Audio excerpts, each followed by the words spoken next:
Alright, so if your PC feels slow, battery drains fast, or everything lags even when you're not doing much, background apps are usually the reason. In Windows 11, many apps keep running quietly even when you're not using them. So in 26, let's go step by step and reduce background apps properly. First, open Settings on your PC. This is where you control which apps can run in the background. Next, go to the Apps menu, then find Installed Apps. This shows everything installed on your system.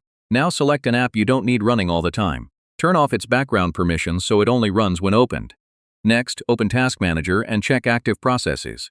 End apps that are consuming memory or CPU unnecessarily. Now go to the Startup tab. Disabling Startup will reduce the background load from the moment your PC turns on.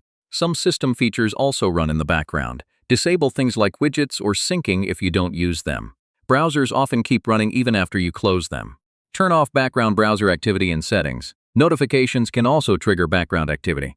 Turn off alerts from apps you don't need. Now restart your PC.